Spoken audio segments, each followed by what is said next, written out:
4000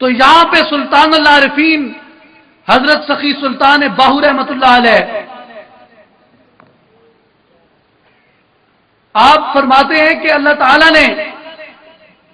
جب یہ چاہا کہ میں پہچانا جاؤں تو سب سے پہلے اپنے نور کا اپنے ذاتی اسم اللہ ہو کی صورت میں ظہور فرمایا، اور پھر اپنے اس ذاتی نور سے نور محمدی صلی اللہ علیہ وسلم کو پیدا فرمایا، اور پھر نور محمدی صلی اللہ علیہ وسلم سے تمام جہانوں کی ارواح کو پیدا فرمایا۔ گویا تمام جہانوں کی ارواح کی جو تخلیق ہے وہ آقا علیہ الصلوۃ والسلام کے نور مبارک سے ہے، اور آقا علیہ الصلوۃ والسلام کی روح مبارک کی تخلیق اللہ تبارک و تعالیٰ کے نور سے ہے، جس طرح کہ فرمایا کہ انا من نور اللہ تعالی وکل خلائق من نوری، کہ میں اللہ کے نور سے ہوں،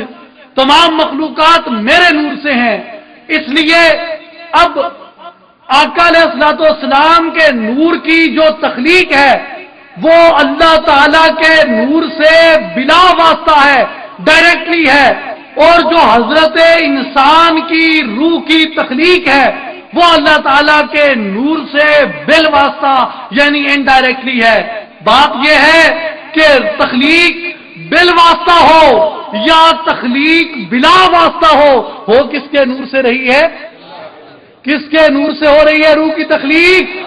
بل واسطہ ہو یا بلا واسطہ ہو، روح کی تخلیق کس کے نور سے ہو رہی ہے؟ کس کے نور سے ہو رہی ہے؟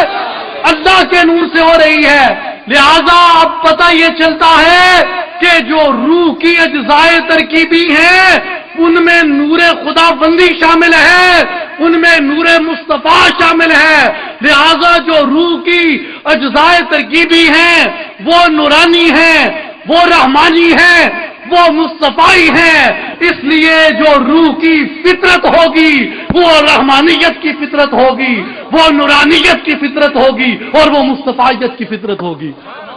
اب جو مادیت کا نظریہ تھا، جو مادیت کی سوچ تھی کہ یہ وجود جو حرص، ہوس، غضب اور شہوت سے جیسی اجزاء ترکیبی سے بنا، اس سے بنے ہوئے وجود سے معاشرہ انسانی میں اصلاح ممکن نہیں ہے۔ اب اگر معاشرہ اسلامی میں، معاشرہ انسانی کے اندر اگر اصلاح ممکن ہے تو اسی صورت میں ہے کہ اپنی روح کی فطرت کو اپنے اس جسم کی فطرت پہ غالب کر دو۔ جب تک روح کی فطرت اس وجود کی فطرت پہ غالب نہیں آ جاتی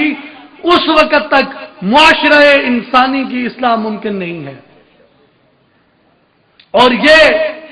وہ کاوش ہے، یہ وہ صحیح ہے، یہ وہ رحمت کا اور کرم کا خزانہ ہے جو میرے حضور مرشد کریم سلطان الفقر ششم حضرت سخی سلطان محمد اصغر علی صاحب رحمۃ اللہ علیہ نے عالم انسانیت پہ کھول دیا،